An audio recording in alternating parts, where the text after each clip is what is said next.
मेरे मियाँ की डेथ हो गई थी, मुझे खुद ही काम करना पड़ा बच्चों को पालने के लिए। तो उस टाइम आपने दूसरी शादी का नहीं सोचा, जबकि आपके बच्चे उस टाइम बहुत छोटे थे? कोशिश एक दो मरतबा की थी, लेकिन जो भी मिलता था वो इस काबिल नहीं था कि उसके साथ शादी की जाए। क्यों? बच्चे छोड़ दो, बच्चे छोड़ दो, बच्चे तो छोड़ नहीं सकती थी ना। और दूसरी मैंने शादी तो बच्चों के लिए करनी थी, अपने लिए तो नहीं करनी थी। मैं 15-16 घंटे चलाती हूँ। क्या सैलरी पैकेज देते हैं आप? 20,000। 20,000 में आप कितने घंटे ड्राइव करती हैं? 15-16 घंटे कर। रोज की? हाँ जी। मेल जो होते हैं वो मेरी राइड जब लेडीज देखते हैं तो कैंसिल कर देते हैं। नहीं, मेरा एक ही भाई है, वालिदैन मेरे फौत हो चुके हैं। तो भाई भी मेरा सिक्योरिटी गार्ड की जॉब करता था, उसके पास अपने बच्चों के लिए मतलब वो कम था। जिस तरह की आजकल नेगेटिविटी चल रही है, हर बंदे को हर चीज को यानी बिकाऊ माल समझते हैं कि ये बिकने वाली चीज है। अब ये नहीं उनको पता होता कि किस मुसीबत और किस मजबूरी से वो बंदा ये काम कर रहा है। मैं बावजू होकर गाड़ी में बैठती हूँ और हर वक्त दुरूद शरीफ पढ़ती रहती हूँ। अस्सलाम वालेकुम, आप देख रहे हैं लीडर टीवी और मैं हूँ एनी फैसल। और आज मैं एक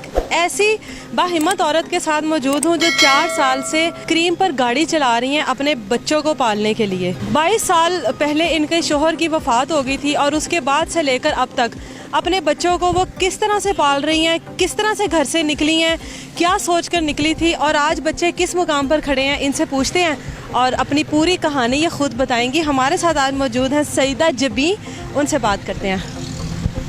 अस्सलाम वालेकुम। वालेकुम अस्सलाम। कैसी आंटी? शुक्र अल्हम्दुलिल्लाह। आंटी मुझे ये बताएं, आपको कितने साल हो गए हैं ड्राइव करते हैं? मुझे ड्राइविंग करते हुए 20 साल हो गए हैं तकरीबन। तो क्रीम के साथ मुझे 4 साल हो गए हैं। इससे पहले क्या करती थी? किसी और ड्राइविंग सिखाती थी किसी ड्राइविंग स्कूल में। हाँ जी।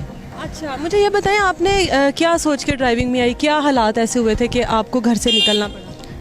मेरे मियाँ की डेथ हो गई थी, तो इसलिए मुझे खुद ही काम करना पड़ा बच्चों को पालने के लिए। तो इसलिए मैं कितने साल पहले डेथ हुई थी? उनकी सन 2000 में हुई थी। उस टाइम बच्चों की क्या उम्र थी? बेटी 1.25 साल की थी और बेटा 4 साल का था। तो आपने उस टाइम आपको ड्राइविंग आती थी? जी, मुझे ड्राइविंग आती थी, लेकिन क्योंकि बच्चों को रखने वाला कोई नहीं था तो स्टार्टिंग में मैंने फिर घरों में काम किया।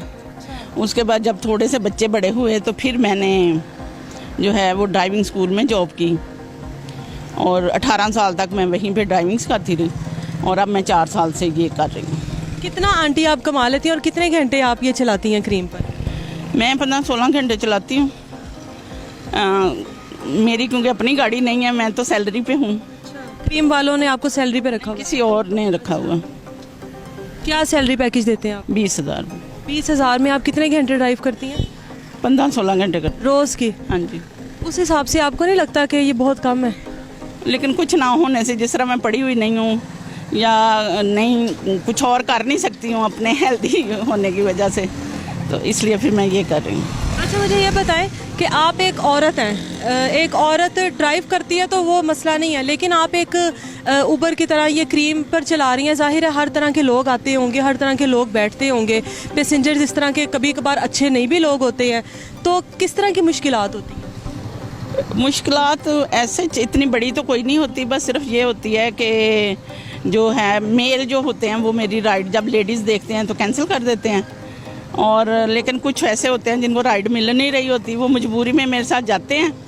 तो फिर वो जब मेरी ड्राइविंग देखते हैं तो वो कहते हैं नहीं आंटी आप बहुत अच्छा ड्राइव कर रही हैं, तो ड्राइविंग आपकी बहुत अच्छी है। 5 स्टार मिलते हैं फिर आपको? हाँ जी, 5 स्टार मिल जाते। अच्छा, लड़कियां आपके साथ खुद को सेफ फील करती हैं? हाँ, लड़कियां बहुत खुश होती हैं, बहुत ज़्यादा तारीफ़ भी करती हैं, बहुत हौसला अफजाई भी करती हैं।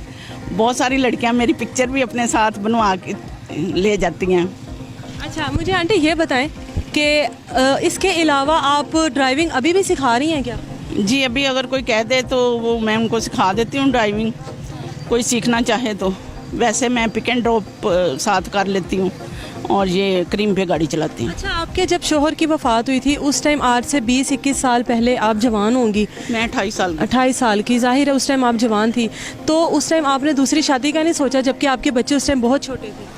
नहीं, मैंने इस तरह का कोई नहीं सोचा, लेकिन कोशिश एक दो मरतबा की थी, लेकिन जो भी मिलता था वो इस काबिल नहीं था कि उसके साथ शादी की जाए। क्यों? क्योंकि वो बच्चे छोड़ दो, बच्चे छोड़ दो, बच्चे तो छोड़ नहीं सकती थी ना। और दूसरी मैंने शादी तो बच्चों के लिए करनी थी, अपने लिए तो नहीं करनी थी। आज आपके बच्चे जो हैं क्या करते हैं, किस मुकाम पर पहुंच गए हैं, अगर आपने उनके लिए इतनी मेहनत की है तो? मुझे अपनी लाइफ में सबसे जो कमी फील होती है, जो मैं अचीव नहीं कर सकी, वो ये है कि मेरा बेटा नहीं पढ़ सका। और मेरी बेटी माशाल्लाह पढ़ रही है, वो BS ऑनर कर रही है। बेटा क्यों नहीं पढ़ सका? बस यानी कि उस वक़्त मैं इतना टाइम नहीं उसको दे सकी कि मैं उसके पीछे पीछे जाऊं, उसके स्कूलों में उसको पिक एंड ड्रॉप दे सकूं, या उसके साथ रहूं, या उसको स्कूल छोड़ के आऊं, लेके आऊं। इसलिए वो फिर ज़ाहिर बात लड़के ज़रा होते हैं वो। अब आपका बेटा क्या करता है? अब मेरा बेटा माशाल्लाह मैरिड है, 3 बच्चों का बाप है और शादीशुदा है और रिक्शा चलाता है। अच्छा आंटी, उस टाइम जिस टाइम आपके शोहर की वफ़ात हुई, आपके कोई ऐसे रिश्तेदार नहीं थे जो आपको संभाल लेते, आपको सपोर्ट करते? नहीं, मेरा एक ही भाई है, वालिदैन मेरे फौत हो चुके हैं। तो भाई भी मेरा सिक्योरिटी गार्ड की जॉब करता था, तो यानी कि उसके पास अपने बच्चों के लिए मतलब वो कम था। तो रिलेटिव तो माशाल्लाह हैं, लेकिन आपको पता ना इन ऐसे हालात में कौन किसी का साथ देता है। अच्छा, ऐसी कोई ख्वाहिश ज़िंदगी की जो अब तक लगता हो कि इतनी एफर्ट करने के बाद भी पूरी नहीं हुई है? एक तो यही कि मेरा बेटा पढ़ नहीं सका, और दूसरा जो है वो मैं अब यानी कि थोड़ी हिम्मत हारने लगी हूँ और चाहती हूँ कि चलें कोई घर बन जाता या कोई गाड़ी मेरी अपनी हो जाती, तो दूसरों के लिए इतनी मेहनत करना अब होती नहीं है। तो ये इतने घंटे ड्राइव करने के बाद आपको थकावट नहीं महसूस होती है? घर जाके जब बच्चों को देखती हैं तो थकावट उतर जाती होगी? हाँ जी, बिल्कुल जारी बात है। मेरा पोता है, पोती है, इसलिए मैं उनके साथ खेलती हूँ जाके। बेटे अच्छे की सपोर्ट है आपको, बच्चों को प्राउड फील होता है कि हमारी माँ ने इतनी मेहनत करके, आज बेटी को तो बहुत प्राउड फील होता होगा। जी जी बिल्कुल, बच्चे मेरे दोनों माशाल्लाह वैसे फरमाबरदार हैं, बहुत मेरा ख्याल भी रखते हैं, दबाते भी हैं। और अगर मेरा दिल नहीं कर रहा ड्राइविंग करने को, जैसे पिक एंड ड्रॉप है, वो तो मुझे लाजमी करनी ही करनी है, तो फिर मैं बेटे को भेज देती हूँ। बेटा फिर ड्राइविंग करके तो उनको छोड़ आता है, फिर वापसी पे मैं, अगर मेरी तबीयत नहीं ठीक तो वो उन बच्चों को ड्रॉप कर आता है, फिर वापसी पे मैं ले आती हूँ। अच्छा आंटी, आप मुझे ये बताएं कि लोग जो आपको इस टाइम देख रहे हैं उनको क्या कहना चाहेंगी? इतने लोग हैं जो आपको देख रहे हैं और आप एक पॉजिटिव स्टोरी हैं, एक बाहिम्मत औरत हैं आप, जो पाकिस्तान में एक अच्छा फेस ही जा रहा है पाकिस्तान का, कि पाकिस्तान में घर से निकलने वाली, किसी भी दुनिया में किसी भी कोने में घर से निकलने वाली हर औरत जो है वो आवारा नहीं होती। पीछे 100 मजबूरियाँ होती हैं, अपने बच्चों के ख्वाब होते हैं, ख्वाहिशात होती हैं जिनको ज़िंदगी में पूरा करने के लिए औरत निकलती है। देखने वाले से क्या कहेंगी? मैं देखने वालों से यही कहूँगी कि जिस तरह की आजकल नेगेटिविटी चल रही है, लोग हर बंदे को, हर चीज़ को यानी बिकाऊ माल समझते हैं कि ये बिकने वाली चीज़ है जो कि रोड पे आ गई है, या जो अब ये नहीं उनको पता होता कि किस मुसीबत और किस मजबूरी से वो बंदा ये काम कर रहा है। तो जो इस तरह के, ये बहुत कम लोग हैं, मैं ये नहीं कहती कि सारा पूरा माशरा ही इस तरह का गंदा है, लेकिन ये बहुत कम लोग हैं जो कि बहुत ही घटिया किस्म के हैं और नाजायज़ तंग करना, फ़ोन करना, तो इसलिए ये मुझे बहुत बुरा बात लगती है। और जो औरतें आंटी जो घरों से बाहर नहीं निकलती, या जिनके शोहर वफात पा जाते हैं या डिवोर्स वगैरह हो जाती है, लेकिन सम टाइम कुछ गलत एक्टिविटीज़ में पड़ जाती हैं, कुछ ये सोच के घर से बाहर नहीं निकलती कि पता नहीं बाहर जाएंगे तो हमारे साथ क्या होगा, उनको क्या कहेंगी? मैं उनको यही कहूँगी कि कोशिश करें, बाहर निकलें और अपने अंदर एक ये वाली फीलिंग मत रखें कि हम औरतें हैं और हम कुछ कर नहीं सकती। अगर औरत पूरा घर संभाल सकती है, पूरे फैमिली को संभाल सकती है, तो बाहर निकल के काम करना उसके लिए इतना मुश्किल फिर नहीं रहता। तो वो उसको करना चाहिए, कोशिश करनी चाहिए, आगे अल्लाह मदद करने वाला। औरतों का ये शिकवा है कि हम लोग जब बाहर निकलते हैं तो मर्द हम लोगों को हरास करते हैं। आप इतने सालों से ड्राइव कर रही हैं, आपके साथ मुख्तलिफ किस्म के मर्द भी बैठे होंगे, कभी आपके साथ इस तरह का कोई मामला हुआ? नहीं, शुक्र अल्हम्दुलिल्लाह, शुक्र है। मैं हर वक्त जब मैं बावजू होकर गाड़ी में बैठती हूँ और हर वक्त दुरूद शरीफ पढ़ती रहती हूँ, मेरे साथ इस तरह का कोई वाक़या हुआ नहीं है, तो आगे भी अल्लाह ताला मदद करने वाले हैं। अच्छा आंटी, एक सवाल और मुझे बताएं, माशाल्लाह आप सेहतमंद है, खाते पीते घर से लगती हैं, कभी ड्राइविंग करते हुए परेशानी नहीं हुई कि बड़ी गाड़ी होनी चाहिए जिसमें मैं इजी और चिल होकर गाड़ी चलाऊं?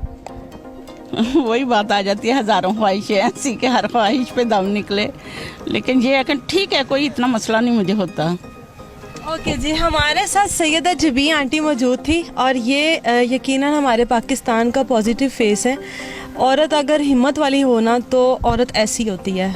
घर से निकलने वाली हर औरत आवारा नहीं होती है, उसके पीछे बहुत सारे ख्वाब होते हैं, बहुत सारी ख्वाहिशात होती हैं, अपने बच्चों की बहुत सारी मजबूरियां होती हैं जिनको वो अपने साथ लेकर निकलती है। औरत कभी कभार इतनी बाइज़्ज़त भी होती है। एक और बात मैं यहाँ पर बताती चलूँ कि आंटी ड्राइविंग सिखाती भी हैं। जो लड़कियाँ ये देख रही हैं अगर वो ड्राइविंग सीखना भी चाहती हैं तो आंटी का इतना पुराना एक्सपीरियंस है, इतने सालों का, तो आप आंटी को कॉल कीजिए।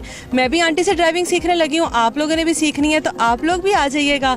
और आंटी का नंबर हमारी स्क्रीन पे चल रहा है। अगर कोई आंटी की हेल्प करना चाहता है, खुदारा सिर्फ हेल्प के लिए कॉल कीजिए। अभी आंटी शिकवा कर रही थी कि मुझे इस तरह की कॉल्स आती हैं कि मुझे खुद शर्मिंदगी महसूस होती है कि ये लोग किस तरह की, तो थोड़ा सा आप लोगों के लिए भी शर्म का मुकाम है कि एक औरत अगर इज़्ज़त से घर से निकल ही आई है तो उसको इज़्ज़त से कमा लेने दें। मुझे अब इजाज़त दीजिए। आप लोगों ने आंटी से ज़रूर कांटेक्ट करना, जितना हो सके आंटी की हेल्प करनी है। अपना बहुत सारा ख्याल रखिए। अल्लाह हाफ़िज़।